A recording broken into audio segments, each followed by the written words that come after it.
Some of them were still downloading. I don't think Leslie.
Good evening, family members and friends. Welcome to another episode of Watch Them Thrones. How y'all doing today? Feeling good, feeling great, man. It's a beautiful day in the neighborhood. It's a celebration, dog. Yes, we got quite a few things going on. None more important than the homegoing of brother Joffrey Baratheon. So let me just say, man, he was a terrible king. He was a terrible person. But that nigga could dress his ass off. Now he a fly corpse.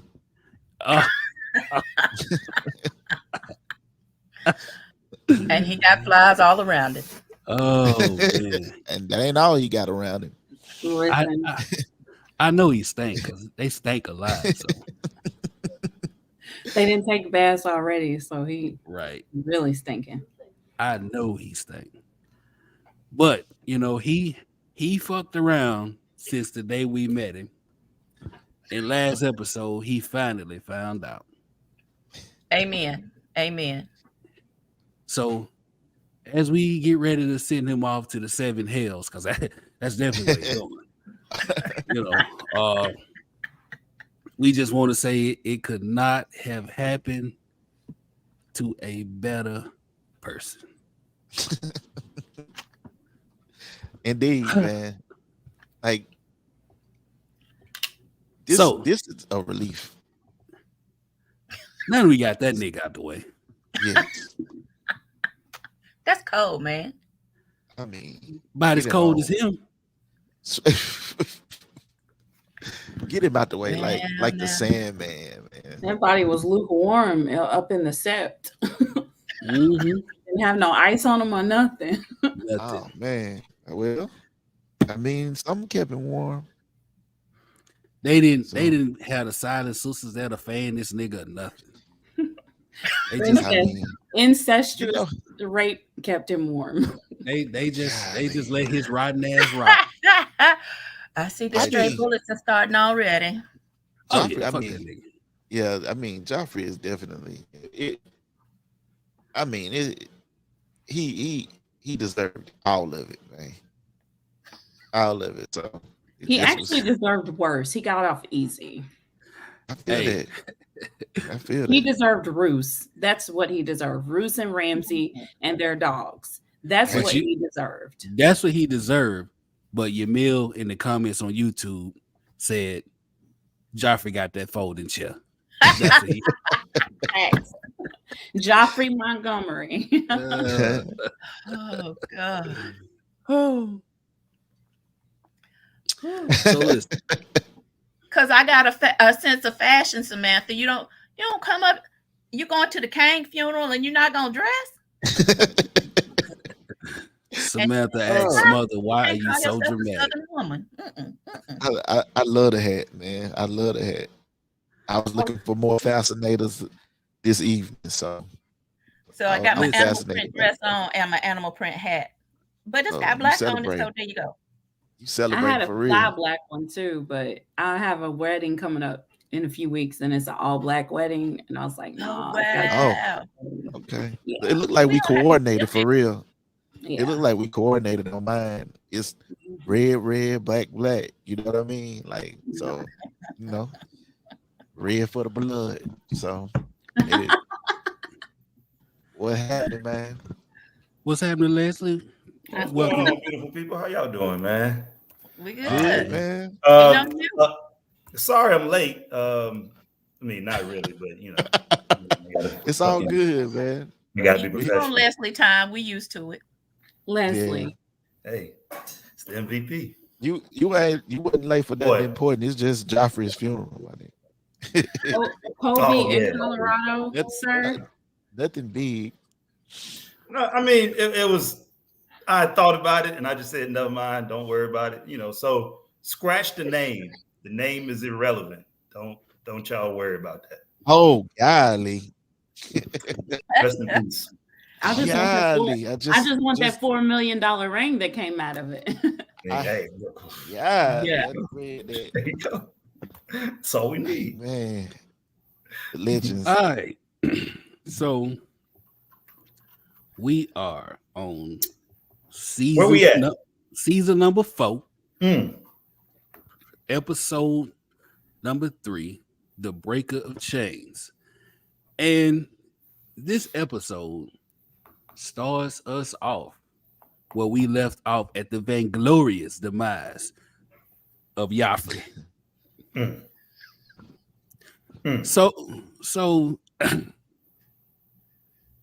like I said, we there, and Cersei, she doing her thing, she wailing and crying and shit.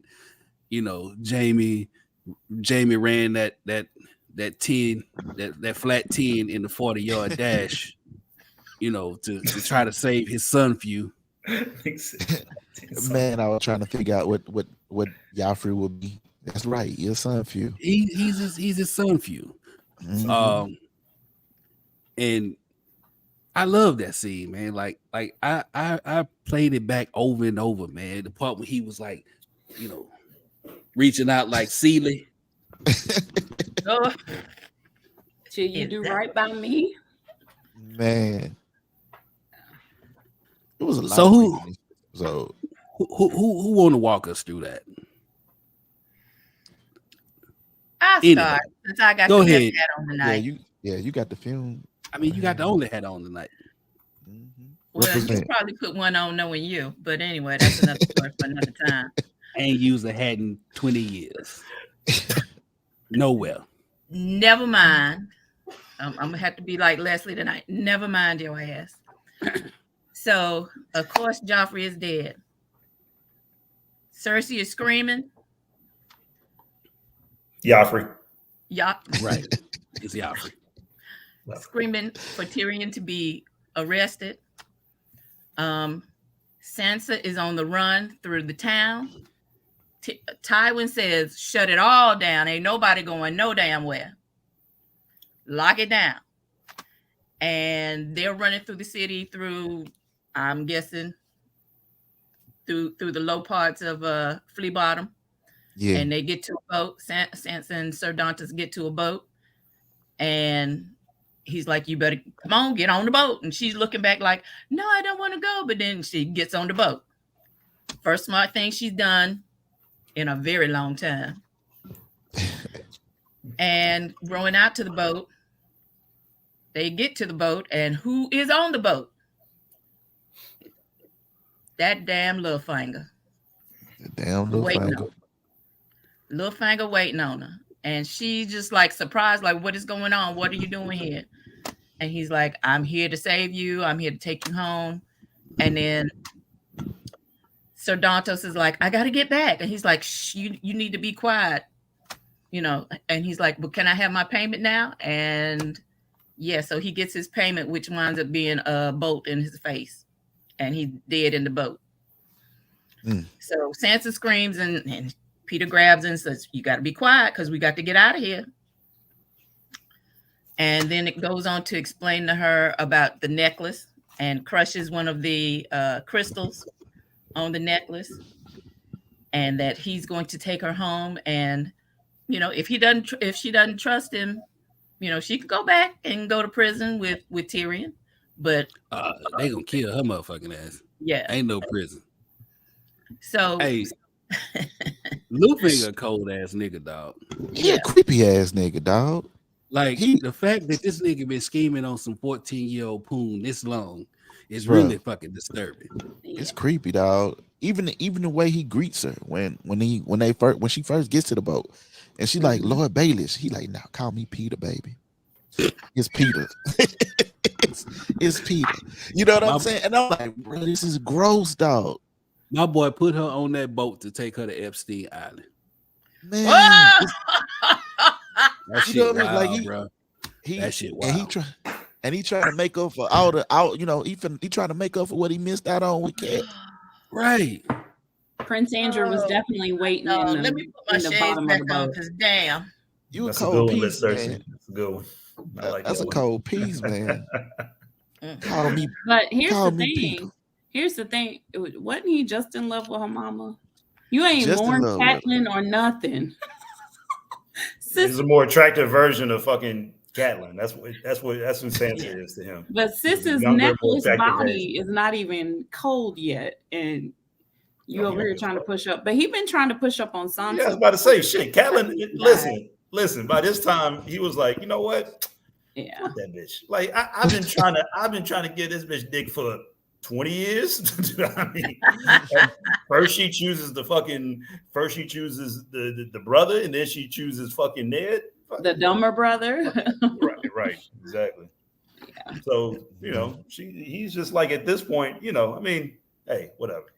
Let me go to the next generation so that I can groom them the way I need them to be groomed. She's 14. It's ridiculous. 14. Yeah, man, it made my skin crawl a little bit. That nigga definitely. Damn. He's definitely a conservative. That nigga Baelish, man. But no, man, Littlefinger had some bars in this thing. This nigga said, money will buy a man silence for a time, a bolt in the heart will buy a man silence forever. Yeah. And then, this was right after he shot Paul from Temptations, and that nigga died, and that was it. Had to get a Paul from Temptation joke in there. Yeah. Both the niggas died drunk. God damn, bro. Dang. He told her, "You safe with me. You're safe with me sailing home." Hey, it's so much foreshadowing in this episode. Eric Johnson in the comments said, "Littlefinger said Tully pussy is Tully pussy." Golly. Man say he wanted some fire crotch, man. We gonna get that one way or another. 50 or 14, he's gonna get it.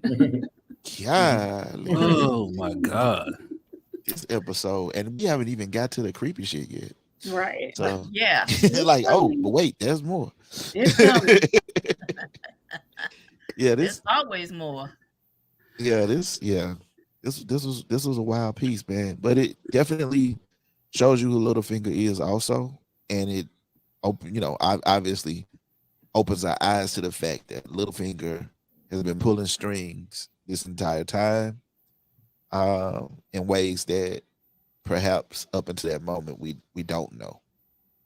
I mean, and this goes back to even the Varys conversation where, Littlefinger kind of exited the capital, and Varys thought that, okay, well, he's kind of out of the way, but nah, this nigga's still around. I mean, he had the last laugh in that Littlefinger versus Varys exchange, to where, because that was really the last time that both of them were going to kind of battle it out for wits and for who is the most cunning in King's Landing. Because Littlefinger, if I recall, doesn't step foot in King's Landing after this shit, which I mean, it's pretty obvious why. Yeah, that damn verse. That guy, not verse. Oh, Lord. So, but we don't find out till later. But like, the way it played out, in my mind, I'm like, damn, that Littlefinger motherfucker, man. But we see later who really orchestrated the shit. But that like you said, Leslie, he was dropping some jewels in that motherfucking man, and he continues to do so once they make it to the Vale. But we leave there, and we find ourselves back in King's Landing, and actually, we got Marjorie and Queen Olenna. I mean, not Queen, but Olenna Tyrell. They chopping it up, and this nigga actually feeling sorry for Joffrey. And I'm sitting there watching, like, bitch, are you crazy? Is she feeling sorry for Joffrey, or is she feeling sorry for Marjorie? I'm talking about Marjorie was feeling sorry for Joffrey. Yeah, that's what I'm asking too. Because I mean, last episode we talked about her cunning and what she was willing to do to get down for her crown, literally. And right now she like, shit, am I motherfucking queen or not? Like that's what's going through her mind for real right now. Like I know she liked him, you know, he was. That's an important question. What is her play? Right, So, laying over there choking. So basically, she's not really still feeling sorry for him, you think, CJ, or she's more preoccupied with what her position is? Yeah, I think that's what. I would be surprised if she was like that. I feel like that Olenna has put Marjorie up on enough game to know that Marjorie should know that how much the crown needs the fucking Tyrells at this point. And Olenna knows how much the crown needs the Tyrells, more importantly. And Olenna seems to always put Marjorie up on game. I mean, including the fact that Olenna is one of the few motherfuckers who knows how broke the Lannisters are. So, I mean. But that's that conversation that takes place between them during this time, like right when she's like, am I gonna be the queen or not? You know, and then essentially Olenna basically tell the girl, chill the fuck out. These motherfuckers. Yeah, but I'm just but like it's kind of weird about how like, you would even ask that question or they would write that in. I forgot about it in the books whether or not this. I mean, Marjorie wasn't as because Marjorie wasn't as cunning in the book. She was a little bit more, but you know, I'm just surprised that she would even kind of ask that question because I mean, you know, the Tyrells are a vital part of what the Lannisters are trying to do, both in the day-to-day runnings of the kingdom and also like their position or lack thereof financially. Gotcha. Yeah. So I mean, her being handed off to Tommen, you know, that's a little easy shit. Yeah, that's the way she said it. She was like, shit, you know, you did good with that motherfucker Joffrey, but at least now you ain't got to deal with him no more. You'll do good with this little one.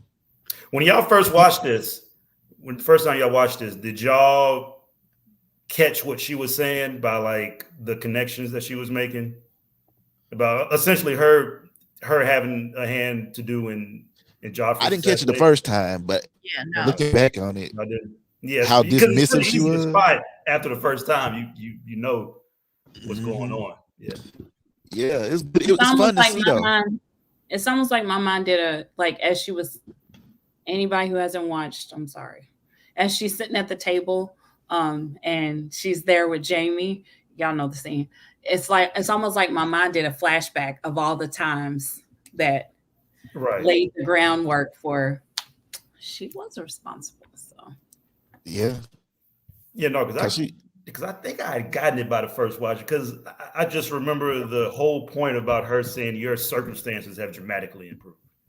And I mean, she definitely said that shit. Like, girl, like, you think she was like nonsense. You're speaking nonsense right now. When she said you did good when she said you did good, that's what tripped me out. She was like, "Oh yeah, you did good with that motherfucker there," but fuck him though. Right. Speaking of fuck him, that takes us to our next scene. So we find ourselves, in the sept. This nigga dead as fuck. And Tywin is straight about business. You hear me? My nigga, like, this nigga's dead. Tommy, let me holler at you real quick. Tywin recognized that Joffrey was fucked up because Cersei is fucked up. And he immediately got his hands on Tommen to get him smooth the fuck away from Cersei crazy ass. And like my boy this nigga is like Walmart before COVID. They didn't close for shit. Business is booming, and we gonna keep it going. And that's how Tywin operates, man. And I love that nigga, man. That like that's how I'm gonna be. Like, fuck it. Kids tell me all type of problems, Nick. We gonna keep it moving. You be all right, nigga. I mean, Charles Dance, man, he is just so fucking great. Like, of a fucking actor. Make Joffrey rest in shit, right? He's such a fucking great actor, man. It's just like that nigga immediately goes into like coaching mode. And Tommen is so fucking and Tommen is so goddamn, kind of petrified by his presence. He's like, and Tommen was like, "Oh no, don't worry, nigga. It's not a trick. This ain't a trick. This is a lesson." And this nigga proceeds to like go down by like all the attributes and characteristics that Tommen thinks makes a great king, including the holiness part, which is something that is a real light foreshadowing because Tommen was low key.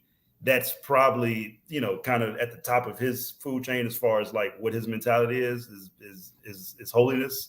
And, we'll see that develop on in later seasons, but he lists holiness, justice, strength, and then, finally, it's just the, wisdom. So, and he finally gets the wisdom and that's when he's basically like really has his hands around Tommen to be like, yes, the wisdom is to listen to niggas like me.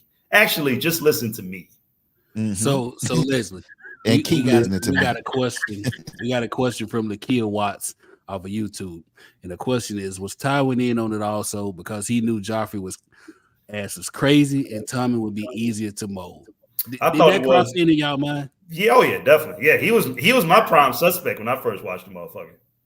The first time, honestly, he was my prime suspect. Yeah, because if you go back and look at some of the episodes, you look at some of the episodes, and when Tommen started doing fucked up shit, like they always paying over to Tywin, and he's always giving him this certain look, like this fuck nigga right here.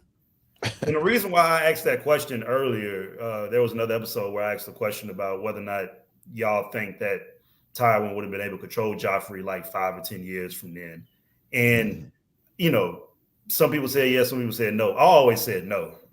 I just thought the motherfucker I just thought Joffrey would be too much to bear by a certain, by a certain age. I agree with you, Liz. Yeah, and especially he got a little bit more power, a little bit more, shit talking under his belt. Now, assuming that he would even survive that long, because Joffrey was so fucking cruel that there were probably a number of assassins, like at least assassination attempts thought of in people's head.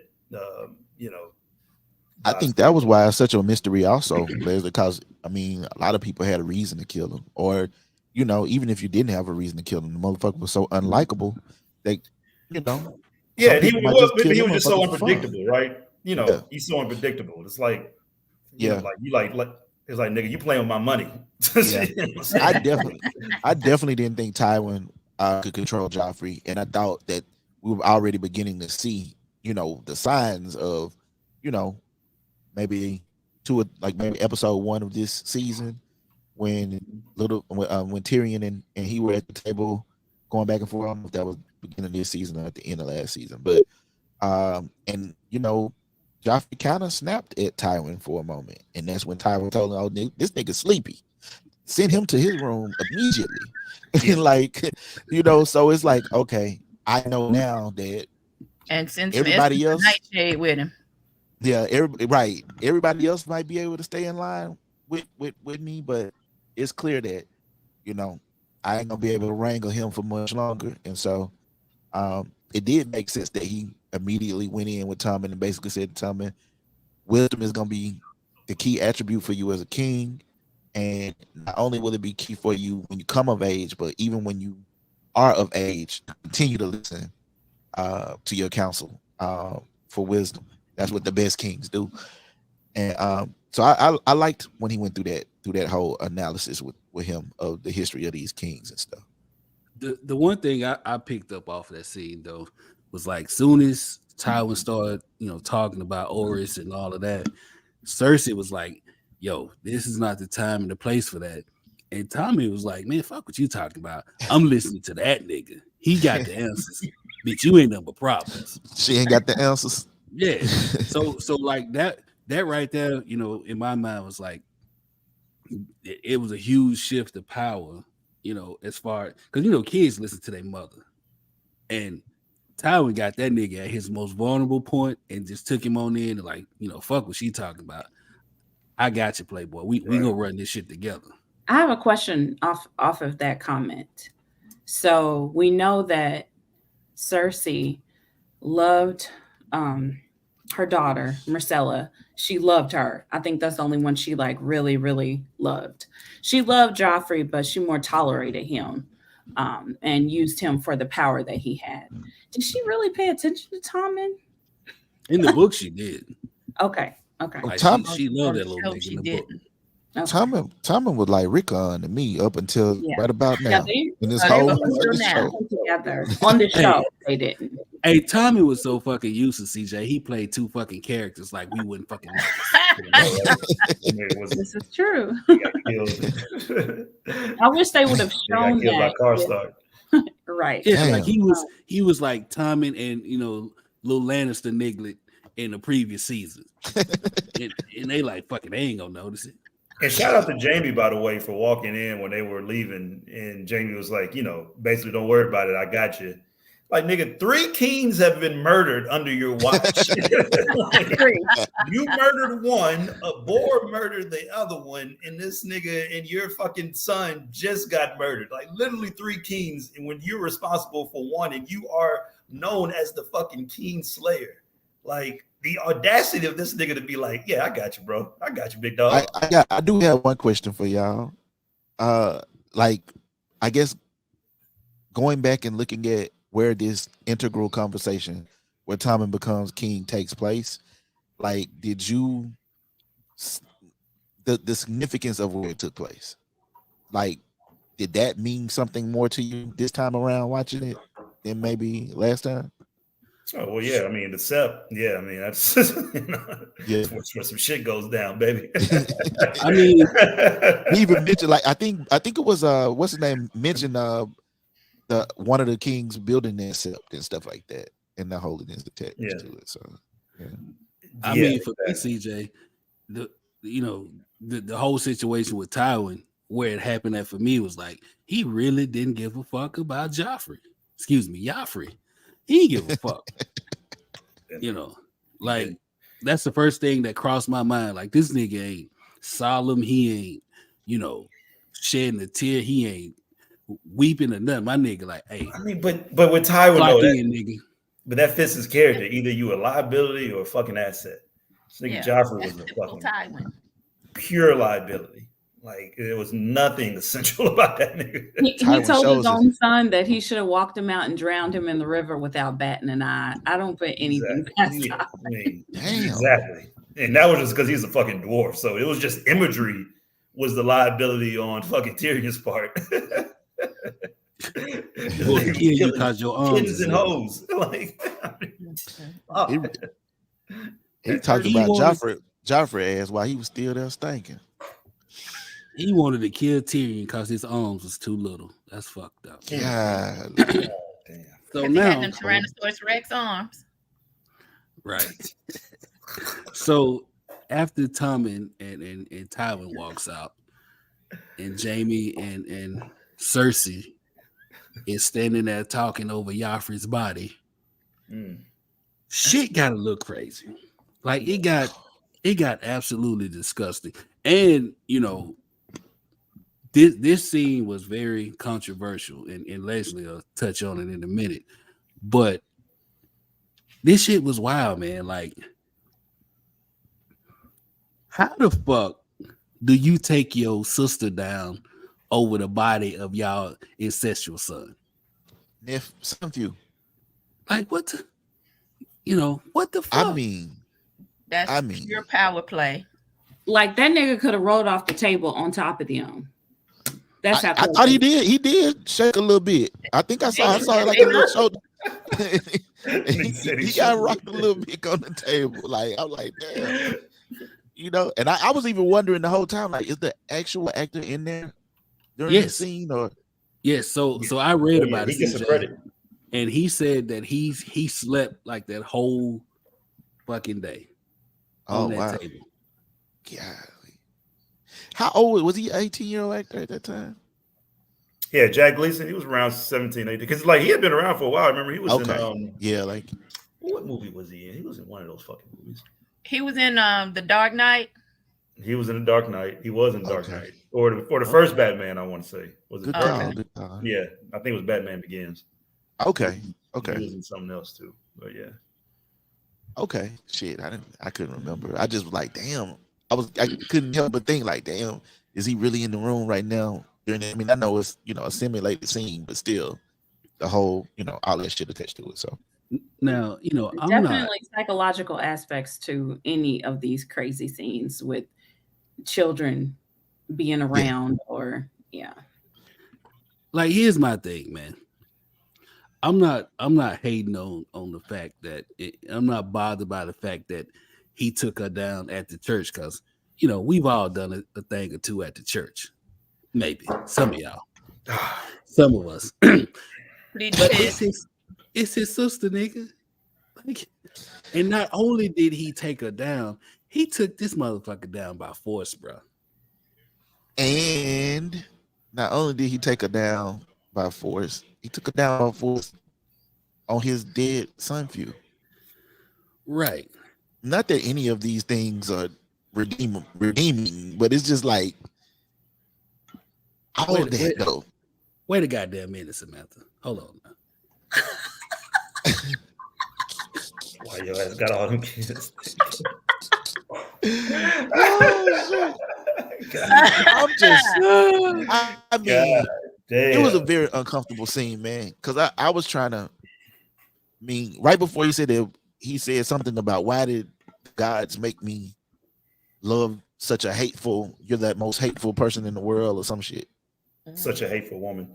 Such a hateful woman. Yeah, and right before that, you remember Cersei was crying, just basically trying to convince him to kill Tyrion for her. That Tyrion did. Right. Yeah, so those fake ass like tears were just like rolling down her face. Yeah. Trying to use, well, you know what though? I don't even know if they fake, because I think she really did think Tyrion killed Joffrey. So never mind.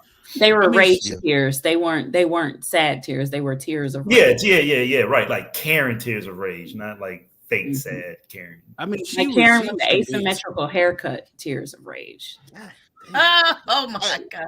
I mean, that scene was so what was so, I mean, obviously the scene was controversial, but like, what was the conversation that took place around the scene at the time that it actually, like, how were people talking about it then? Were they trying to decipher what they just witnessed, or? I mean, I don't know. I didn't start watching Game of Thrones till the end of season 5. So I mean, okay, yeah, I didn't get into season 4. But I know when I talked about it with my friends, it was, oh God, please do not get me canceled for this. It was the fact that she kept saying no. Like, it wasn't the first no, and then she was like, oh, okay, yeah, I'm good. No, she kept saying no, and he continued to violate and saying he didn't care, or he doesn't, whatever. I think he I don't care or something. Yeah, he said it was. And don't forget, and this is not a reason to let this or to validate this at all, but when they were having a previous conversation when he got his hand, and she was like, you were way too long, and so no, we're not going to continue, because he wanted to continue then, and she was like, no, you've been away too long. She was done with him. And so but this episode was really good in my opinion, because this was even though this scene, I'm about to get to it in a second, the reason why it was just so fucking useless, also among other things that we're talking about, is that people like Jaime, people like Ygritte and the wildlings, and people like even the Hound, we started to kind of root for him for a little bit. Then all of a sudden they do some shit to where you're like, oh, right. They're fucked up people. Yes. We shouldn't really be fucking like rooting for him like that. And the show kind of used this episode to remind us of that. Man, he was some terrible fucking people. Yeah. I forgotten how bad Jamie was from the first watch. Exactly. Exactly. You started to forgot forget. how bad that nigga was, dog. I was like, oh, this nigga is terrible. Yeah. Like, I mean, he was already terrible, but I mean, like this added to this nigga's terrible. Killed his cousin to get out of jail for 5 minutes. Nigga, you know. Right. Push Bran down off the shit. And, exactly. Ran off like Django, and then all of a sudden nigga fucking If it hadn't been for Brienne and her character being introduced to Jamie when she was introduced to him, we wouldn't have the empathy that we have for Jamie. Even with his hand being cut off, we wouldn't have it. Very true. She humanized him a lot. Thanks. Because there's definitely a lot of times I was rooting for that motherfucker. Not humanized. So what kind of eyes did she do? Humanized. God.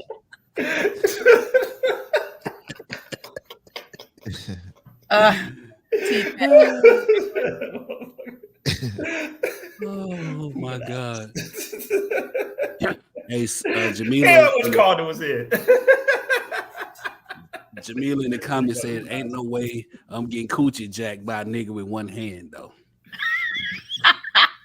Right. I'll yank that one hand off and run. What are you gonna do? Oh my goodness. So before we get on to the next scene, the next subject, Leslie, I want you to break this down for us real quick in just a second. By the book or nah, with Leslie and Carlton. Read a book, read a book, read a motherfucking book. Read a book, read a book, read a motherfucking book.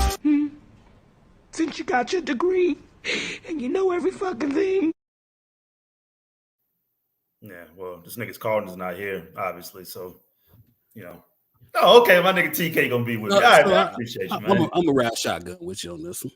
I appreciate you, my brother. So the first thing is that we got to realize is that the difference between the show and the book is that this is the first time, this scene of where they have sex in the sept, this is the first time where Cersei sees Jamie since he's been gone. Right. So Jamie, you know, so at this point, Cersei thinks that not only had she lost her son, but also that she lost her baby daddy / brother. So, you know, so when she sees Jamie, it's you know, they see each other and all of a sudden it's on.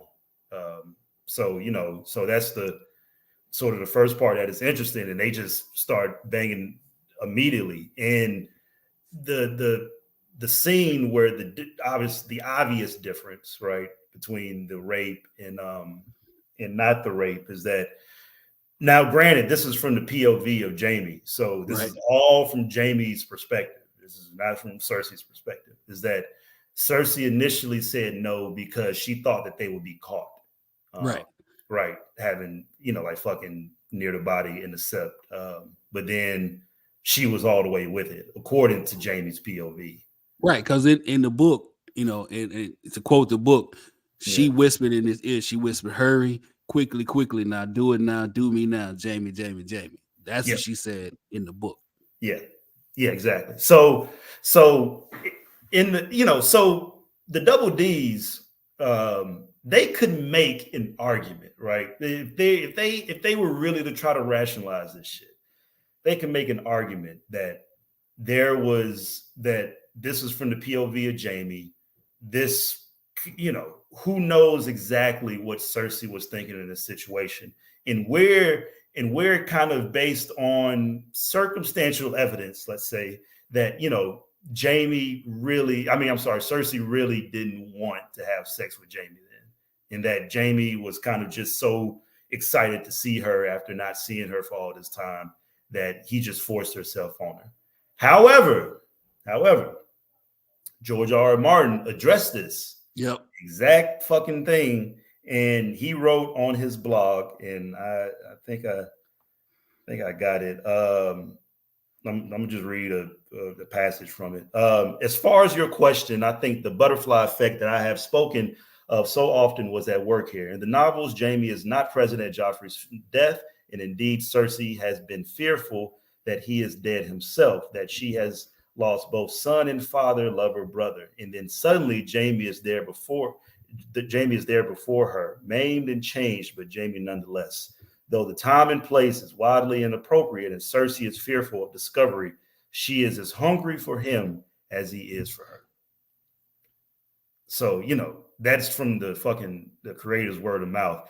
And, lastly, the one of the fucking things that really bothers me about this shit is not only, the rape scene is the most worrisome thing that they decide to fucking conjure up, but also the fact that I think it's fucking useless. It doesn't really take the story anywhere. After this, Jaime turns right back into sort of a redeemable character, and Cersei turns right back into a piece of shit. So it's not like the trajectory of the characters changed when this scene took place. It's not like this really moved the story forward. Like, as a nigga who is, dipped and dive in the screenwriting a little bit, like, I know that one of the most important things about writing scenes is to push the story forward. What does this scene make something that changes the character, that changes the story? And nothing changed between these two motherfuckers. Like, nothing. Bruh, it was like that whole rape scene was, for me, it was like an anomaly for both of those characters, because that's not something that either one of them would like fucking do. Exactly. Jaime killed his kinfolks and killed a king, but the nigga drew a line somewhere in the goddamn book, and I think rape was it. So D&D once again proved they was trash. Yep, of course. And ladies and gentlemen, that is actually, nigga, by me and Leslie. Carl, do we miss you, brother? Yeah, dog. We ready for you. Come on back. Mm-hmm. Where everybody else go? So, to get back into it, after we leave the rape cest, we we find the Hound and Arya once again on the road, and they happen to come across a family, a farmer and his daughter. And in this scene, Arya is showing how her growth, as far as like how slick she's getting, how smart she is, how she's able to adapt it and all that. Because the nigga was like, "What's wrong with him?" And she's like, he got PTSD from the war and this, that, and the third. And she recognized her surroundings. She read the room and was like, "Oh, he fought for House Tully." and just that one line got them food, got them shelter. I guess obviously some bomb ass rabbit stew, because the Hound was just outrageously out of pocket in that whole scene. But she did all that just for the Hound to beat this man up and rob him. Like, what the fuck? They fucked up that rabbit stew like a goddamn to-go plate from We Who Shall Not Be Named.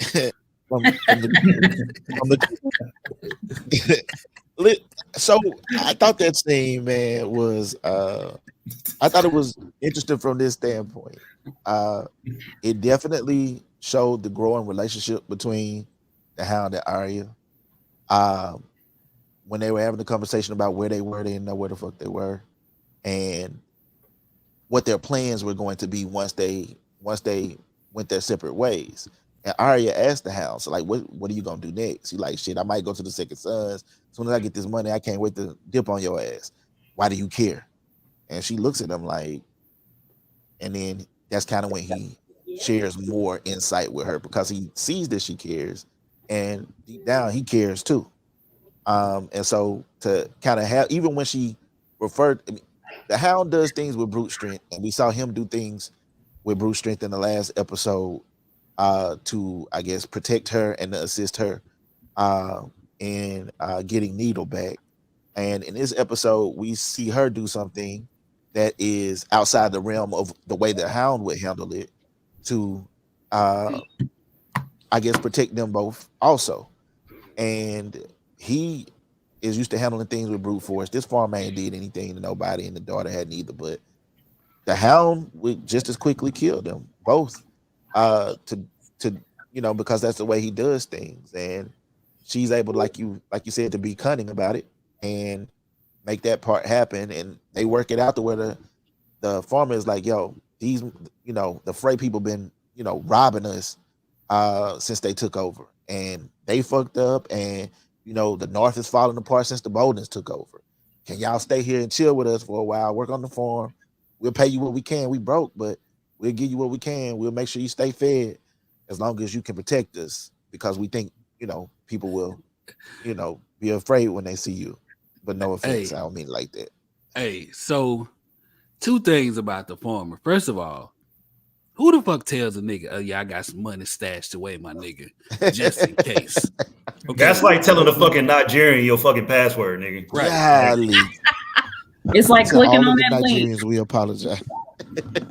I mean, I'm the joking. scam, which is I don't know how many The proverbial Nigerian. Jesus Christ. Nigerian scammer per capita. like who does that?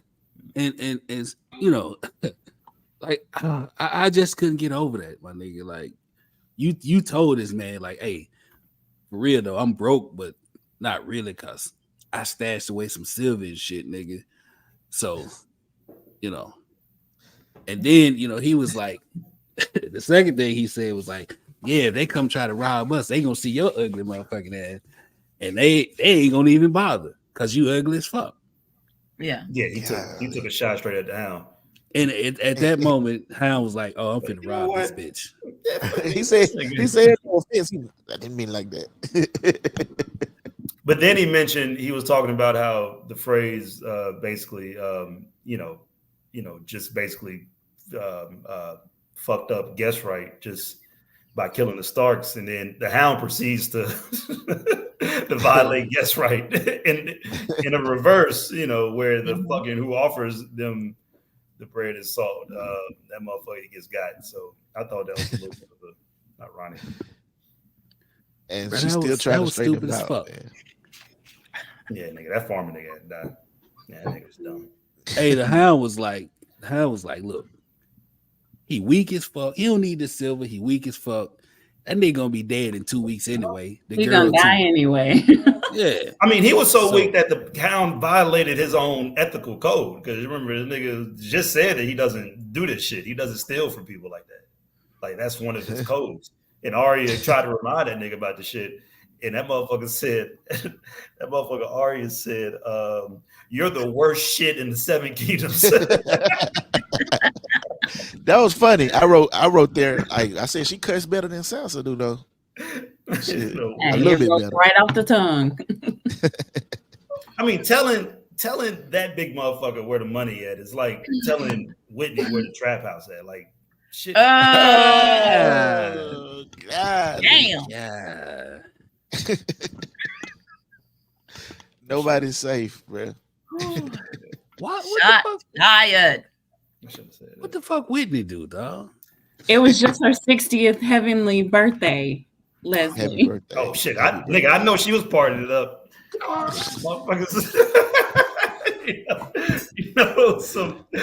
Oh, my God. Well, damn. Some party favors being spread around that motherfucker. God damn. Damn. Yeah, the Poor Hound- Whitney Hutton. Whitney Hutton World Tour. World Tour. Samantha in the comments said, mute that motherfucker.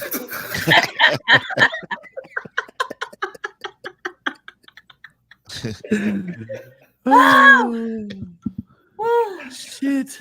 Oh, Lord. Oh. All right.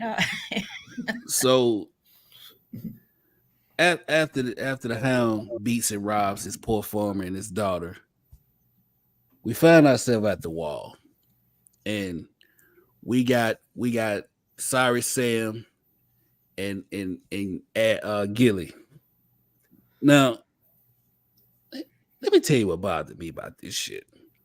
Sam basically like, hey, it's hundreds of dudes here, number hard legs, and you don't put at the wall. So I'm worried about you and worried about what they could do, because basically I can't fucking protect you because I'm weak as hell. And all she could say is, damn, you trying to get rid of me? Like, bitch, what? Hold on, Guzzling TK. Gilly is wow. Hold on, TK. You have to think from a woman's perspective, okay? He's basically saying, well, first of all, the only experience with the man she's had is her uncle daddy. Golly. That's number one. That's the only experience she's had. So here's just a second. Here she does have a man who acts like he cares about her. He's talking about these other men who will harm her or do something to her. So that's showing her, okay, he's interested in me, but he won't admit it because she asked, well, do you think of me at night? Yeah. And he even answered the question. So she's just trying to see where she stands in his life. Give her. I mean, me personally, I wouldn't want somebody who was throwing their back on their own daddy either. So, Golly. I mean, when you Nigga, it ain't a lot of options where he. I was about to say, bro, like Gilly was starting to look like Please.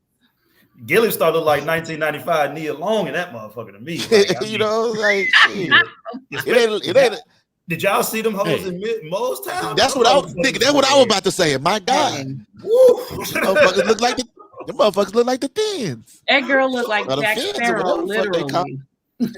At first, girl, she looked like Jack she was Sparrow. creepy. She was creepy. Like you was finna sop her up like with a biscuit. Yeah. But Gilly's questions were valid. She really wanted to know if Sam cared about her. I mean, Sam is thinking with logic, and she's thinking with emotion, and that's it. Yeah, She's also showing that she's attached. Oh, go ahead, CJ. I'm sorry. No, you straight. I was just saying that it shows she's really attached to him. She's growing attached to him. She ain't never. Well, had he's anybody else also in she's never had any other options either. That's another. That's it. True. That's True. exactly what I was about to say. Yeah. That's So. what I was about to say. That's true. I mean, shit, she's just surprised the nigga like wants to even try to protect her. Shit, that's a foreign like thing to her. What Right. Sam is trying to do. It's a big deal. I mean, That's a coming big from Club Craster and Buckhead. Golly. Yeah, it's a big ass difference. Nigga Midtown. Make me take off my earrings on that one. I don't know what's coming next, but I'm just prepared. I had to take my earrings off. I don't know what's coming. Yeah. So Well, Sam definitely wasn't. So It wasn't me, y'all. I didn't say that. That was TK. That was TK. Samantha said two pitiful motherfuckers falling in love. I mean, but look, even with all of the shit that Sam said was potentially could happen to her, you know, if she stayed there with him, she was He like, take her to a whole house. She was like, I still rather be here with you. Like, Well, you would instead too. Of all places, he took her to a whorehouse, and she had to watch the kids and clean. Yeah, like Hey. I'd rather be here with you than to be, Hey. you know, and take that risk. Old girl at the whole house is like, you know, she could do other work. We could even cut you in on it. And Sam's like, no. Nigga, I would have been Cook and like, clean. And Sam actually trusted her. Like, Bruh, Yeah. that one I mean, but woman think looked like about she it was though, trying right? to Like- the baby. like going from fucking Craster to fucking John's at a Mole's Town. Like, I mean, you know, it ain't exactly fucking like it ain't a big gap. I don't. But the thing is, I don't What are think we doing I here? don't think any of the girls at Craster's enjoyed the lifestyle. but the difference is at Craster's, you were up for bat every 67 days. At the whorehouse, you got to get a couple people a day. That's a Yeah. big difference. Like for one, I'm so disappointed that CJ hasn't gone into straight Mac mode. at this I'm point. Like, chilling tonight. what that nigga just said is the exact opposite of what I thought he would say. Because I thought that nigga was about to go into like, but what about the money? Not tonight. I mean, like shit. I don't know. Right there, Mole's man. Town seem different, man. That's a different type of hoe house, dog. That whole house is different than all of the whole houses that we have come across thus far. It's It ain't worse like than the whole Flea house in Bottom. King Landing, right? Yeah, that's like a the 50-cent to $2 whole house, you know. Oh, Yeah, my God. It's like you walk in and get That's herpes $2 too. immediately before you sleep with Yeah, anybody. There like you you go. breathe, like you breathed it in that motherfucker. Mm. Yeah, it's airborne. Yeah, airborne STDs in that motherfucker, dog. Airborne STD. I'm telling you, nigga, when that first motherfucker came up, I'm like, ugh. I thought she was a thin. Oh, boy. She finna looked try to eat the walking- baby. She looked like walking gonorrhea. Yeah, she Oh. finna try to eat the baby, dog, and not in the good way. Mm.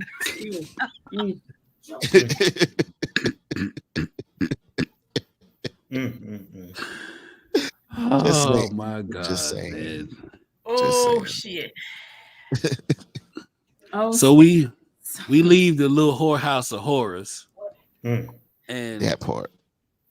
we find ourselves at Dragonstone with Stannis and semi-literate Davos. Mm. And Stannis mad as fuck because and he's referencing, I forget which episode it was, but when he threw the leeches into the fire and whatnot. Oh yeah. And Joffrey's dead, and he's mad at Davos, like, bitch, you let Gendry go. Walk us through that, Queen Mother. We ain't had your insight for a minute. Oh, I thought you had, but okay. So he learned. I'll just do what I'm asked. I'll just do what I'm told. We No, gonna he take over asked. Stone He didn't Mountain. I tell. don't know how. He asked, he didn't tell. But anyway, so he's mad. He's happy that Joffrey is dead. So he's like, now I am the true king. I'm the real king. I just need more soldiers. And they go through a couple of the houses that Davos has added to them. He's like, that's not enough. And so then Davos suggests to him that he hired the Golden Company. Go over to Braavos, and Stannis is incensed. He's like, those are cell swords. He was like, so it's all right to like burn people and make people worship a god that they don't really believe in, but you're not gonna pay for people to come and be on your side. Too good for that. Yeah. So then Davos leaves him and goes to his reading lesson with Shireen. And they are reading something about one of the first swords of Braavos. And that's when Davos gets the idea to have Shireen write a letter on Stannis' behalf to the Iron Bank. And he's like, I need somebody smart to write it when he's talking to Shireen. So my nigga like, hey, bitch, stop coloring. I need for you to write this letter for me. So yeah, had her write a raven to the Iron Bank so that they could get them swords over there and win the war, so that Stannis could be king and then take over everything and then pay them and do whatever. So in the book, Shireen and Davos are not this close. They don't have the R. Kelly relationship, and I mean that in the reading sense, not in the call it sense. Y'all remember that? And they were back. Y'all remember that shit? woo! It seems like you was ready to drop that joke. Oh my God. You was ready to go all the way. Oh my God. All the way. Why would you hog tie? Here we go. Here we go. Wait a minute, I'm not about to get into it. I think I'm gonna have to go ahead and get on down tonight. I don't know what's going on. Let me go ahead and take the hat off. I feel it coming. I had to take my earrings off. Now I got to take the hat off. I don't know what's happening, but I'm ready for it. Queen Mother, what is coming off next? I don't know who keep- that is. And she gonna keep coming too. And she gonna keep coming. I'm just trying to be ready for it. No, this is So crazy. are you ready? Oh God. Oh God. For my loving Goodness. baby. Here we Gonna go. make you feel so good. Not the lyrics, man. There's one Lyrics, thing I'd like to know is where are your teeth? See, that's what I'm talking about. That's Ignorance. exactly what I'm talking about. It is pure ignorance. All right. Velveteen rabbits. And speaking of the next scene, we go straight to Oberyn. That's one nigga not trapped in the closet. Oh yeah. Listen. Yes. Yeah. He said, why reduce my pleasure to 50% of the world? So I don't agree with that, we find ourselves in a foursome, right? No, that looked like about 5 or 6 people. Yeah, it was a lot. I'm just saying it was only 4 days really showing. It was Ilaria and the long back, and when the scene first started. Yeah, the flexible long back, and then it was Oliver and Oberyn, but there was another girl. Yeah. Yeah, that was no hoes left behind. I mean, Oberyn is just like there was no hoes left. I mean, Oberyn is that motherfucker is just like he has a passion for life. He be getting. Hey, listen, wait, shit, right, right. I'm just trying to put it in acceptable words. He's got a passion for life. Yeah, I mean, shit. He said he fight wars. What'd he say? He wars for Dorne, but what's the other part? My boy, basically, he said, I fuck everybody, but I only fight for Dorne. That's right. It. Yeah. And then he was like, shit, nigga, a hole's a hole. So, yeah. I mean, hey, shit. He said, fuck. But ain't no hoe got me. Ain't no hoe got me like Ilaria. Yeah, he did say that. True. She's always he said, number they one. all got to wait in line. That's but like, if y'all think about it, top, I don't know. I'm sorry. Not bad. But if y'all think about it, this nigga is a world-class fighter, fucks everything, is a master of poison. Like this nigga's bisexual Batman, bro. This nigga like does he can do everything. Bisexual Batman. Like this nigga can do everything. This nigga has like 11 degrees. You call that man Bruce Wayne. He has a doctorate in it. Get it in. Oh my god. Bisexual Batman. He's gonna use that. TK gonna use that some ways. Oh boy. Oh, absolutely. Shit. I think Oberyn might be more like pansexual, but Yeah, okay. He but I don't know whether or not they had. Well, I just don't know skillets too. Trans people back then. I think it was just. Yeah, I don't know what the trans folks. It was proclivities represented. Yeah, I don't know what the trans folks represented. I think this was just. Yeah, he probably would like shit. Bisexual. Eric. Nigga do everything, bro. Oh, Larry. So Larry's about for sure. So you had this nigga getting it in with every hole in the room, and then Tywin comes in, and just fucks up the whole party, man. Yeah, that's what Tywin does. That's what Tywin didn't bat an eye. He was like, "Hey, I need to talk to you real quick." Go ahead and take us through a list, Cersei. So Tywin comes in. Oberyn immediately makes everybody leave with no question. And I'm sorry, school is out, and this child is in the background. We understand. I know my motto. You know my motto. FTK all the way. However, they messed up the buses here. It's been on the national news, so it's all. Oh man! Oh no! Yeah. They went to school for one day, but anyway. Oh, that sounds like pure D nigga shit. And as somebody who works from home, I was not happy. Oh yeah. look at that smile. So Tywin comes in. He's basically trying to get Oberyn on his side. He wants him to be a part of the trial for Tyrion, but he also wants something out of it. He basically wants Oberyn to vote in his favor, in Tywin's favor.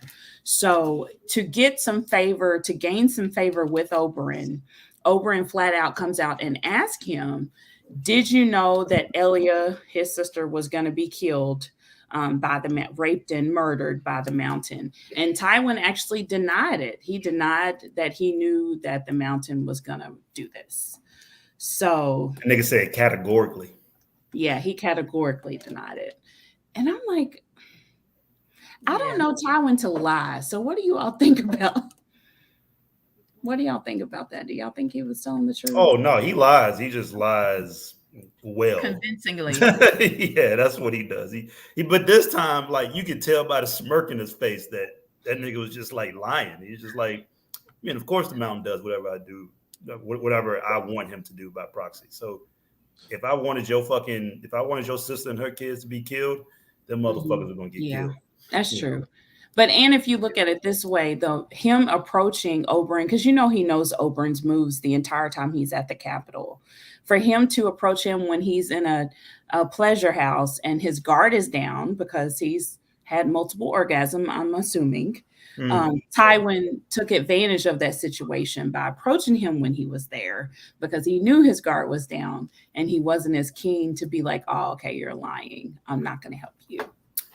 This is true. And the thing is that what makes this scene so beautiful is that Oberyn kind of turns it around, right? At first, it was an interrogation by Tywin, who just basically just flat out asked him if he had anything to do with Joffrey's death. Since, he just so happened to be poisoned, and you are a master of poisons. What the fuck? This is a coincidence, right?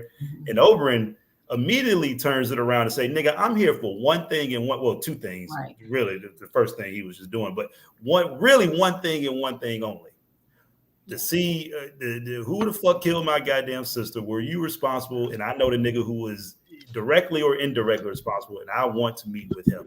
Yeah, and Tywin guaranteed he would be able to do so. So exactly, guaranteed he'd be able to do so as long as it was a quid pro quo involved. Because Tywin, you can tell that in this season, Tywin is starting to feel the pressure of a lot of shit. And nigga was like, nigga, listen. I got wildlings, these fucking retarded motherfuckers coming in. I got whatchamacallit coming in. I got fucking shit. I didn't mean to say the R word. I got fucking like Daenerys in the east. I got fucking I got Pike on his ass, the Ironborn. Yeah, right, exactly. I got the Greyjoys in the fucking in the water. Dragons. Right. And the dragons on the way.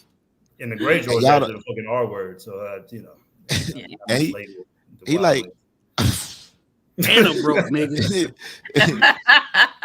he like nigga, I'm broke, and there's a bitch with dragons coming. So I heard y'all can kill dragons. What's that? It's a lot of shit going on, right? Exactly. Let's create a strategic partnership here. Yeah. So, and he was like, I can't trust the Tyrells that much. They was just with Renly, a season ago. So. Hey, Mel Dornish mama in the comments said being broke makes you realize all the pressures of life. Hey, shit, he started coming up with compromises. Hey, it illuminates all your problems. Tywin was running around like Gucci man. It's shit's stressful, bro. Shit is stressful. Stressful. Some men don't realize they have little penises until they're broke. That shit is stressful. They're like, oh, get broke. You know how big it is. So staying with penises, little Cersei. There go your boy Pod, baby. That was a perfect segue. Why don't you take us through this scene with your baby daddy, Pod? So now hold on. Let's not. That's too far. You use people for what they're good at. I ain't trying to have no kids, Papa. Not the mulatto kid. Anyway, Pod and Tyrion. Pod comes to visit Tyrion in jail, and This was really sad. I was just emotional this whole episode. So Pod comes to visit Tyrion, and Tyrion is asking Pod to reach out to certain people for their help. He wants to see Jaime. He wants to see Bronn, but they've refused to let him see Bronn. They've tasked Pod with getting people to be on Tyrion's side as far as his witnesses, and Tyrion basically has nobody. He has nobody. He has nobody in his corner. Jaime is the only one that Pod is going to potentially be able to get to come and see Tyrion. This is also when Tyrion finds out that his wife said he didn't know Sansa was gone until now. So he really is like struggling. Tyrion is struggling. He has nobody on his side. He has a last resort with his brother, and he essentially tells Pod to leave so that he is not killed. And he tells him he was his best. He was the best that he squire.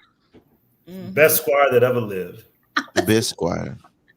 He was most loyal squire that ever. He was the most loyal squire that ever lived. So and Pod like teared up a little bit before he left. So yeah, I mean, Tyrion is so fucked that even Pod originally, when they were first started talking, he was like, "Are you sure you didn't do it?" Like, I mean, he did.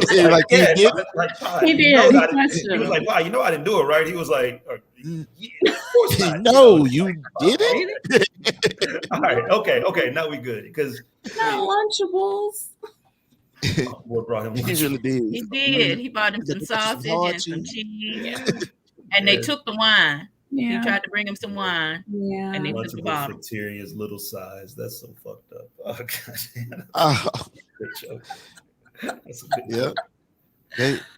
Call that nigga an elementary student. They offered. He said he didn't recognize the face of the man who offered him the knighthood, right? Nah, like he didn't. It was a man who was clearly sent by, who we would later confirm. I think it must have been Cersei, but either Cersei or Tywin, probably Cersei. Okay. Right, they told that nigga, "Hey, lie on this nigga, and we got you, bro." Right. I mean, but in reality, and he did tell him that the trial is in 2 weeks, in a fortnight, which is 2 weeks. Which in the book was a little bit shorter. It was probably like a week. Yeah. This nigga, Tyrion stay on trial, nigga. Yeah, but Tyrion really went into investigative mode after that shit. After he told that Sansa, he was like, "Well, fuck, what the fuck could it be? Could it be my dad? Could it be?" He was like, "The nigga said, say what you will of Cersei. She loves her children. She is the only one I'm for certain had nothing to do with this murder, which makes it unique as far as Keen Lanny's murders go." Right. Like this motherfucker got a hand in all the murders around this motherfucker. Cersei the Ripper. Shot at Cersei. Samantha has a question in the comments. Y'all think Jaime? Oh, sorry. No, go ahead.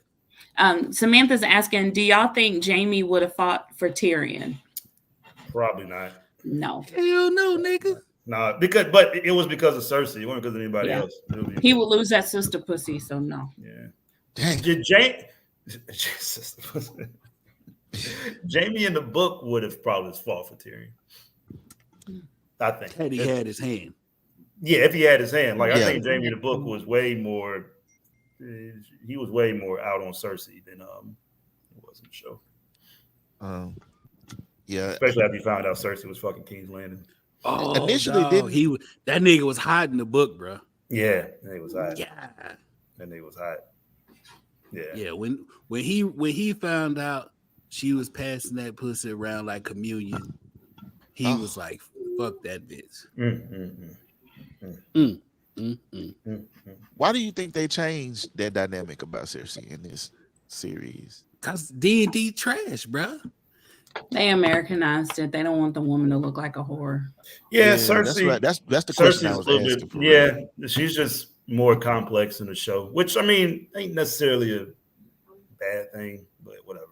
But it's in their mind, you everybody but Spot Sale got something.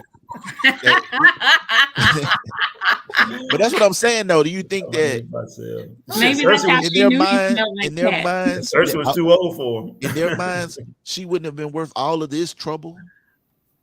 Based on like, do you see what I'm asking? I'm not saying that she wouldn't have. I'm saying, is that why D&D maybe kind of made her like this? I mean, at least seemingly hard to get by some standards. You know, I mean, like I always find it interesting that when y'all point that out. Yeah, Cersei a little bit more, complex in the show compared to the book. I think she was more black and white in the book. Okay. Yeah, and she's not as smart in the book. Yeah. In the she show, one of the smartest motherfuckers on the show. Really following Tywin's advice and trying to be like him and build her power structure and flex when she needs to flex. And sometimes she ain't smart enough to know when to flex and when not to flex because she's trying to flex all the time. But so in that way, that makes her a little more interesting in that way because she's using that influence in every aspect, physically, politically, sexually, all of it. Yeah, I agree with JC though. Yeah, she's right. I mean, being a hoe wouldn't have necessarily like stopped her from being as smart as she is in the show. I have met some of the nicest hoes ever in my life before. Okay, who you met? Who you talking about? I've met some very nice hoes before. That voice about to come out. I'm just saying. Like,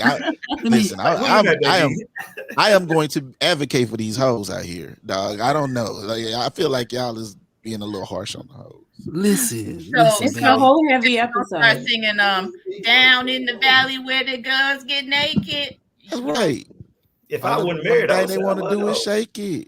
How did you make that sound like a Negro spiritual? I mean, shit. How they make Wipe Me Down sound like a Negro spiritual? No, she just saying the P Valley joint. It sounded like she about to say, "Take me to the water." Oh, I'm just saying, man. I feel like not take me to the fucking water. Very nice hoes should not be catching strays for evil hoes. That's all I'm saying. We don't love them hoes. Lakia Watts said you are a hoe advocate.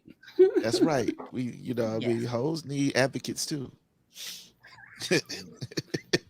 What Sugar gave me? DJ will offer pro bono work.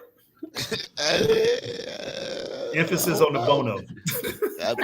I mean, so CJ, what you saying is when it comes to them, you don't mind working ho bono. I mean, hoes don't work ho bono. I'm just saying. I mean, unless you buy it, shit. I mean, I'm just saying. I can see you right now, dog. Look at baby. And by the way, I can get you off if you get me off. And by the way, when I'm talking about hoe universally, y'all. I'm not talking about hoes of one type or another. I'm saying there's good hoes in all shapes, forms, and sizes, y'all. That's all I'm saying.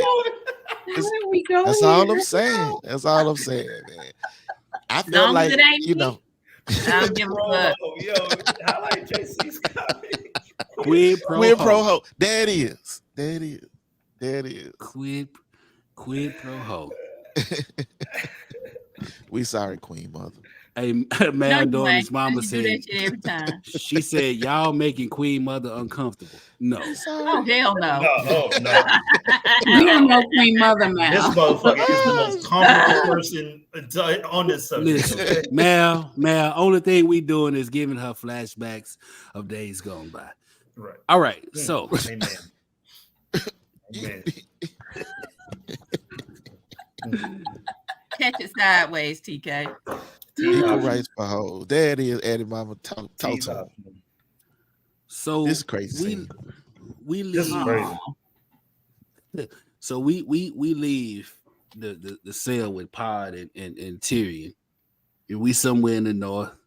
And you see a father and son having a wholesome moment. They laughing and shit, having a good time. And then this nigga catch an arrow right to the fucking head. Right. From Ygritte, you know. The long back assassin. Yeah. Took this nigga out. Another example of fucking people. The ones just with the tracks on their doing face. fucked up shit. Yeah. So the So, like- wildlings and the thins are still together. I Right. forgot about the thins, dog. Them The first time I ugly. watched Ugh. it. I mean, like, these wildlings are fucking just these niggas are wild. These motherfuckers, Yes. these motherfuckers are the ones that need to stay back on the other side of the wall. Like, these are the murderers and rapists that Trump was talking about. God. Not fucking Janos and them. You know, Golly. like, I mean, Janos is a good green card citizen. Not you. Golly. Hold on, I'm just marking our time of death. What is it? Season 4, episode 3. I gotta remember to cut that Janos part so I can have it queued up. Yep. Read a motherfucking book. and like Ygritte is the one that starts the whole thing. Like, Who? what's her name? Ygritte. Ygritte? Catches the bad to the dome. I thought you said yeah. Negrite. I said no. Oh no. Oh, don't worry. I would have caught that one. No. I said Ygritte. So I got my antennas on. Ygritte. She shot the dad. She shot the dad. Where did she, like, in the eye? Yeah. Where did she shoot him?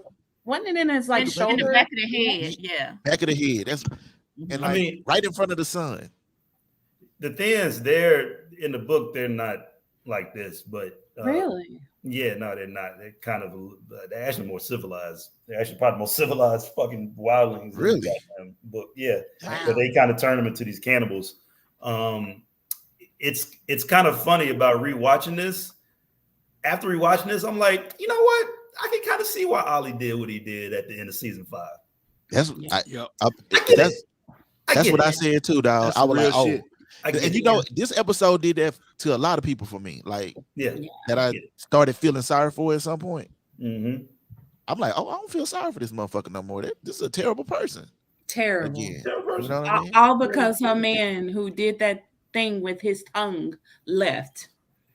That's pitiful. Thing with your tongue. I mean, she killing everybody behind that. I mean, I know pent up energy, but come on, girl, killing these people. My boy tasted the rainbow and left her ass, and now she And mad then as fuck. The thin motherfucker told him, man, look, I'm finna eat your mama and your daddy. So watch why they kill him. Because as soon as they done, I'm a, have them as snacks. Yeah. And then run tell that to Castle Black. Your mama and your papa. Like, that's some cold sound like shit, man. Sound like your land nigga saying that mama and papa. Hey, my boy said, hey, little nigga, you know how to get to Castle Black? And Olly like, yeah. He's like, well, good. You go tell the motherfuckers that we eating niggas over here and we coming. We're gonna be as fat as Sam's fat ass when we get.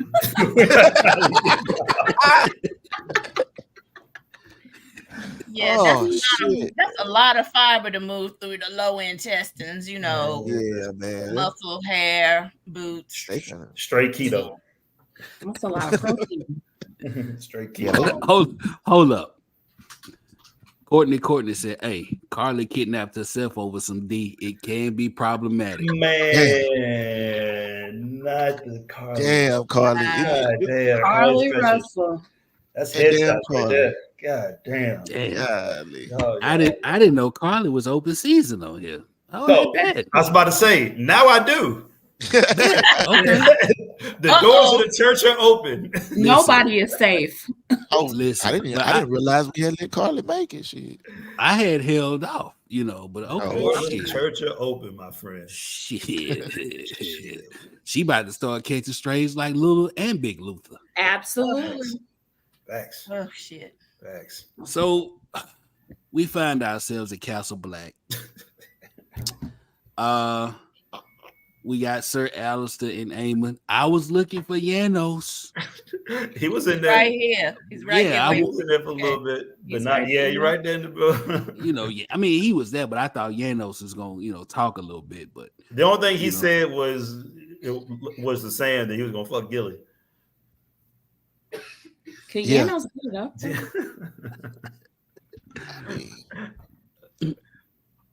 so basically, John's telling them niggas, hey, I'm not going there.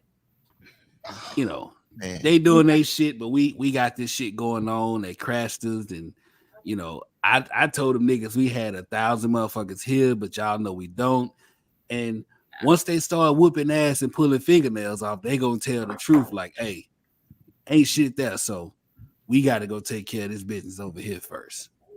Fuck them things right now. Yeah. So basically, this scene was basically they're having their meeting in Alistair. It's basically saying we need every person to be manning the wall, and everyone pretty much agreed, including Aemon, who said that, listen, we only got 100 motherfuckers, including me. So I mean, we ain't even got 100. Yeah, we ain't even got 100 if you being technical with it. And John agreed, but then this leads to where Ed and Pip come back from over the wall from Club Crasher, and then we see how they come to the conclusion that shit, we need to go in and kill them motherfuckers. Do you think that Buckhead. like up until this point, dude is already not like John very much, but like within the next two scenes, he kind of challenges his authority or his decision making, both on the inside when they were conversing about it, and then on the outside when he proposes that they go over to Craster's Keep. Do you feel like that was foreshadowing? I don't know. Is nigga named Alistair the one that Alistair? Alistair. So the first conversation, they agreed, like they came to a mutual agreement that we needed every person to man the wall. Okay. So because the 1,000 man versus 100 man shit, but obviously there was a slight disagreement about the going over to Craster. I forgot whether or not Alistair actually agreed with him or not. I don't know. It seemed like he kind of swayed him into at least letting people go over there and take care of him. Yeah, it did. I mean, it seemed like he did. I guess what I'm asking is, because of John's ability to influence, do you think that planted a seed maybe in Alistair's mind for later down the road? Oh, as far as what, like a threat? Yeah, maybe. Yeah. Oh yeah.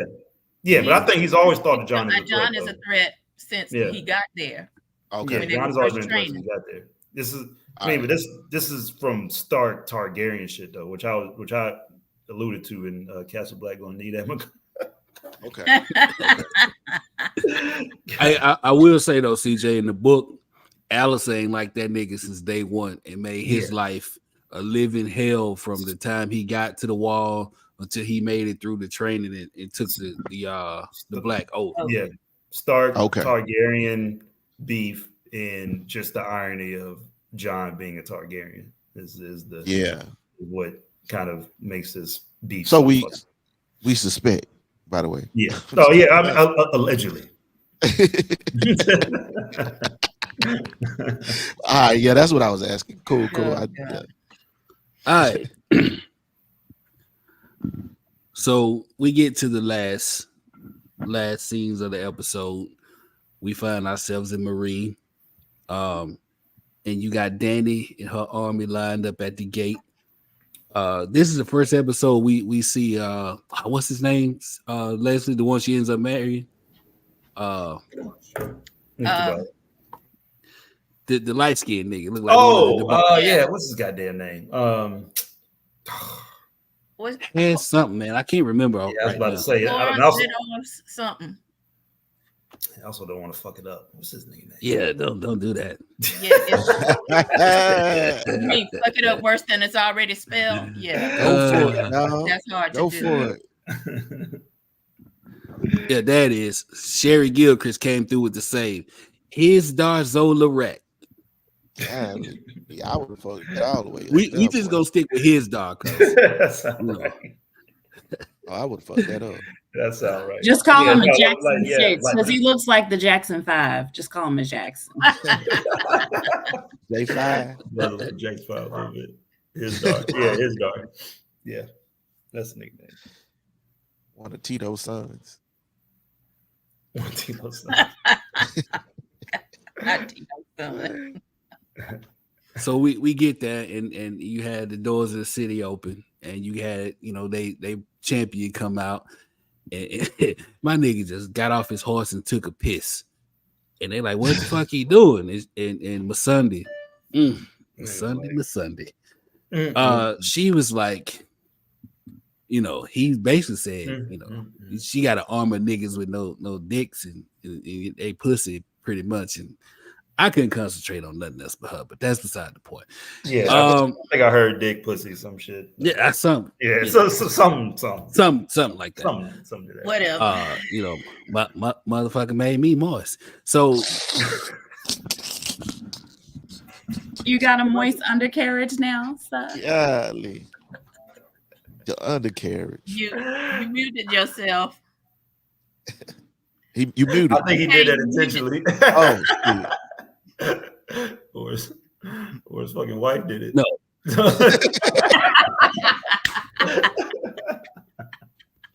Look, y'all gotta give us warnings when they out here. Shit. Hey. Oh god. Yeah, Out of she town, told me thugging to with get his- nigga offline. Out of town thugging with his rounds, man. Keep going there. Okay. So the guy comes up, he pees on the ground, so on and so forth. And they go through this process of their TK is back. They go through this process of basically deciding who's gonna be her champion. That's where we are, TK. We hadn't said it yet. So damn, you're on mute Unmute. again. Unmute, trucker. Come on, single mama. Okay, there it is. Fucking basically, the goddamn temp job, Mike. Now he sound like you far away. you had can you hear me now? Nope. No, Yeah, I'm turning it's you better. Barely. I mean, we can hear you, but barely. Shit, I don't know what happened. Hear me now? Technical difficulties. I mean, this motherfucker right now. Use your lungs. Can you hear me now? Yes, that's better. A little bit. All right, so you had Barris to sell me like he'll fight. She like, you old as fuck. And then McDonald headphone set. you had God damn Grey it. worm. You had Grey Worm and she like, what the fuck, nigga? hey, this ain't even the same headset though. I feel you. Can you hear me now? Oh, shit. Oh, God. This is why I hate the comments, man. I can't stand you. Hey, them niggas be cooking us some nights, dog. We have all Every episode of niggas. had felt the fire, dog. Grill that nigga like steak, y'all.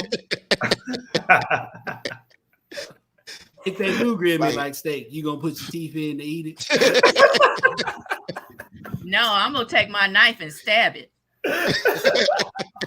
Oh, look at you, Miss Vera. Oh, you want to hit people with garbage cans? Now I got to cut you. You know the rules. Yes, you do. Oh my god. Which brings me back to which makes a perfect point. Vera was an honest hoe, and all her hoes was honest. And I here raised he my comes. motherfucking Here he case. comes. Here he I raised my comes. motherfucking case, dog. There you go. See, I'm just saying. Just saying. All right, so So she had to go down the line, and she went to Jorah the Explorer and said, "You're my, you've been here the longest. You're my greatest friend, and So then Dario stepped up and was like, "Hey, I haven't been here long. I'll take care of it for you." Listen, I ain't got no mama or daddy. I got you. Yeah, my mama was a hoe. Hey, so I handle it. Before you finish, let me just say, she friend zoned that nigga so bad she wouldn't even let him fight. So hard. My hopes don't steal sugar. So go ahead, Queen Mother. Finish walking us through this last scene. So the champion gets on his horse and begins to charge Dario, and she's like, "Don't you want a horse?" He's like, "No, give me a hug. I'm good." And he takes out his knife, his famous body knife, and he lays it on his shoulder. And the guy's just walking up. She's like, "You sure?" He was like, "Go ahead, step back." Dude gets a little closer. He throws it, hits the horse in the eye, skids. He rolls over right in front of Dario. Dario takes that hook and says, "Shrimp!" Over and done with. And then he gets him back and pees on him. Yeah. And then all the rich people that are up on the deck are like, "Oh." Arkel's in his cell like, that nigga spitting. How did nigga Robert make it back? Like that nigga Robert double back up in this. Well, your mother said that horse was coming. So then the big catapults come up. And everybody's looking like, what is she gonna do now? And so she goes through her little speech and tells them to fire, and these huge barrels go flying into the city. They look like bombs, but they're not. They are full of collars from previous slaves. I mean, how many slave niggas did she kill shooting those barrels for a point? Right? Somebody died. Somebody. Yeah. But hey, Lil Wentworth Miller, that slave that looked like Wentworth Miller. Yeah. That damn show do look like Prison Break. I mean, that's a good shot, having the slave master in the back and ears. Hey, that Obama ear ass nigga was like, hold up. Like she breaking chains around here? Yeah. Like niggas is free? Yeah. Oh, he wouldn't grab it. He would have grabbed the closest folding chair he could find. Like Tamala Man up in his thing. So she right. You know what I mean? Like she was happening. Is this bitch Harriet Tubman?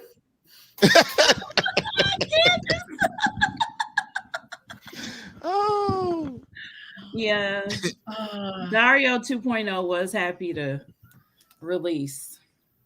Yeah. And then Harriet Tubman, dog. You could tell her reaction moistened her undercarriage. Oh yeah. Yo, go to Eric Johnson's comment real quick. That last one. Did you say Jacariot Tubman? Yeah, Jacariot Tubman. Yo, I just gotta point out how fucking stupid this scene was about how Danny is yelling to the whole city. This motherfucker is so far out that everybody can hear her. Like in so much space is surrounding them, meaning that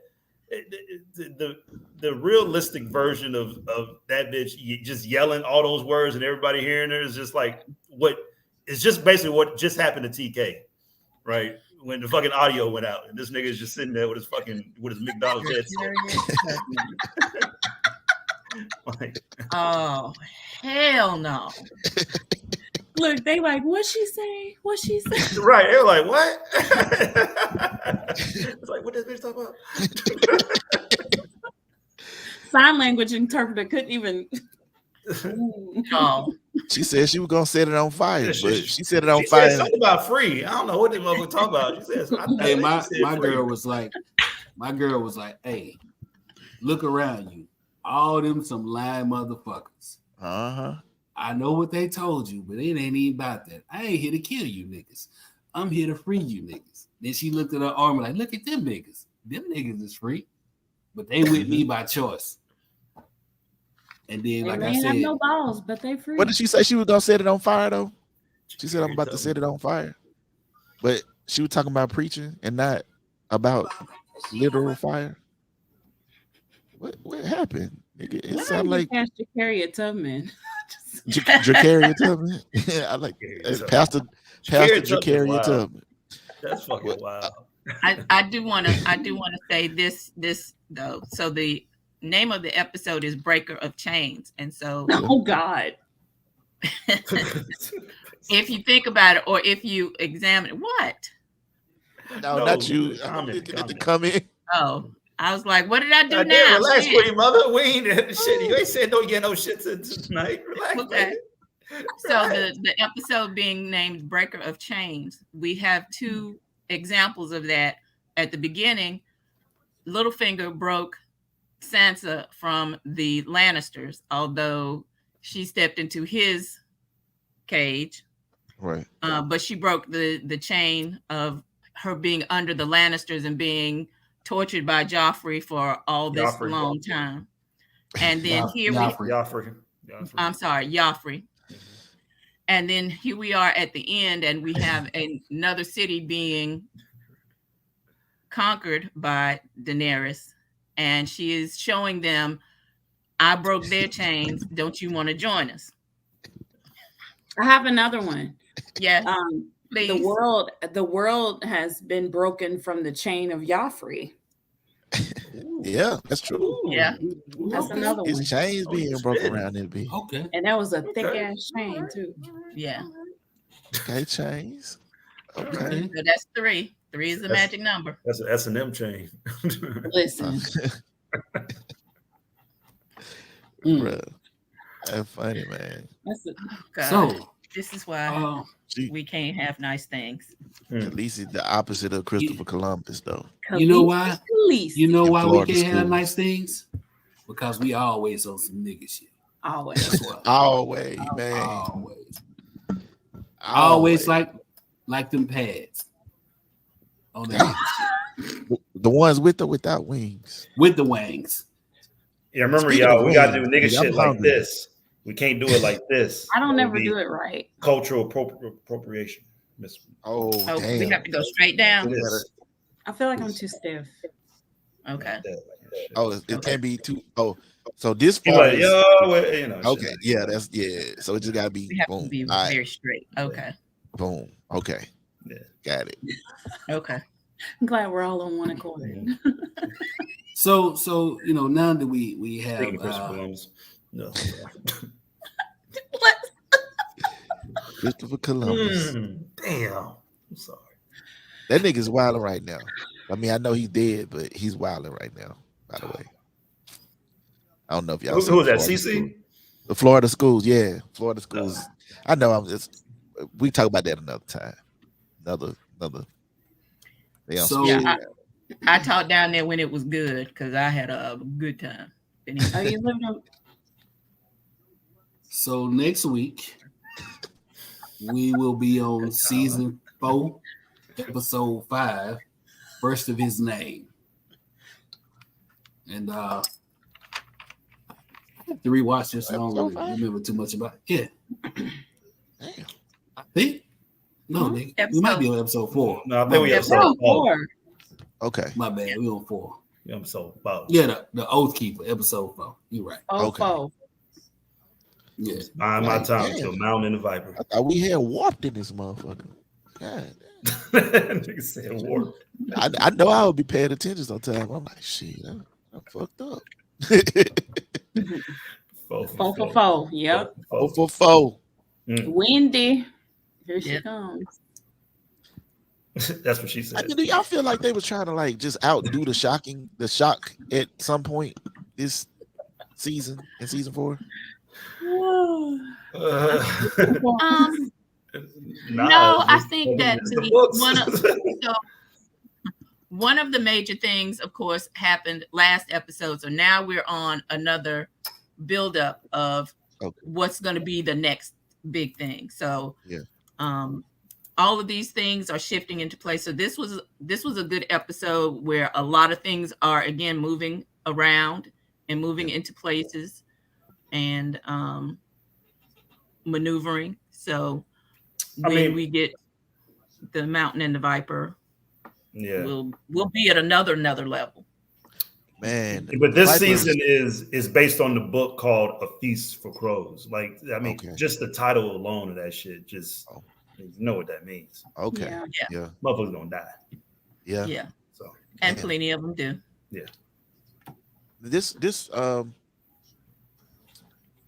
mean, like, this is definitely, I think, my favorite season that we watched so far. Oh yes. Oh yeah. Season 4 is the go to me. It's 3 and 4. Those are the best. Okay. And then 6, and then 1, 2, 5. I know what's last.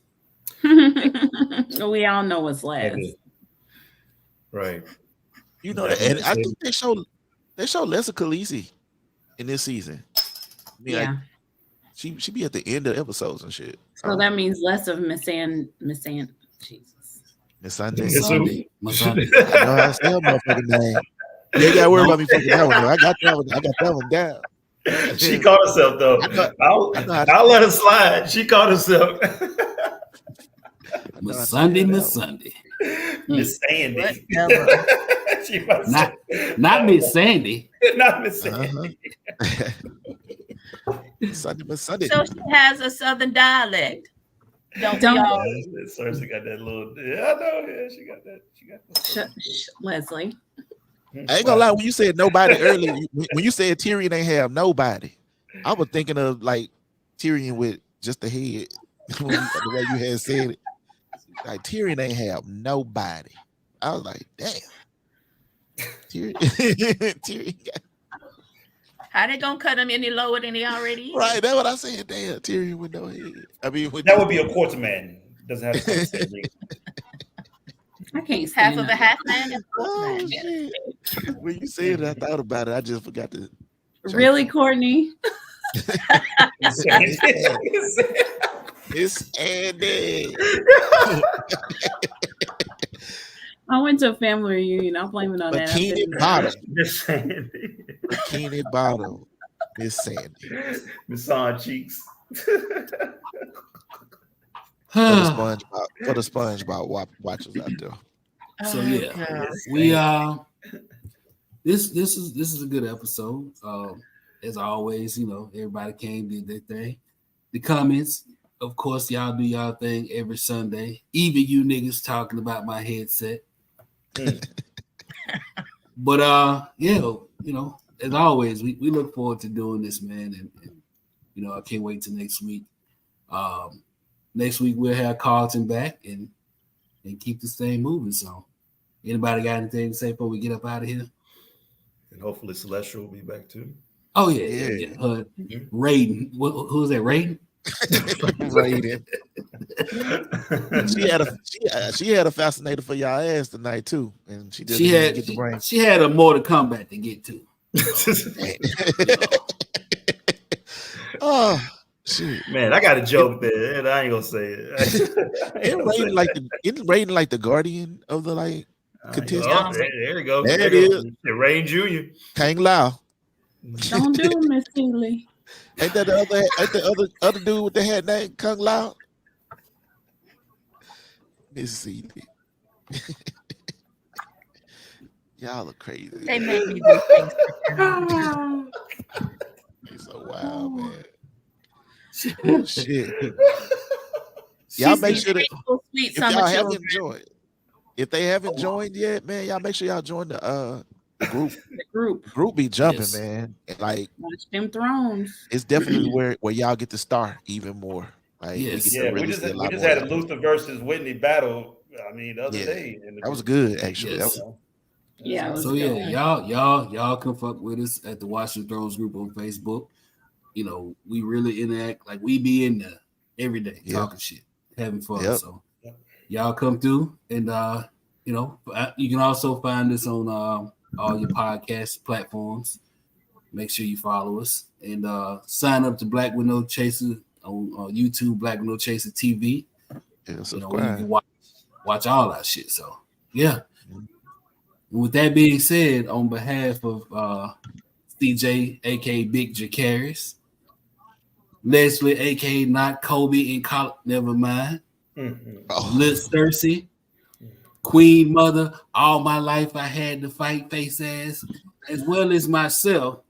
Getting booted on your baby's body is wild as fuck. Oh, nigga. On your- Ooh. On your Ooh. oh shit.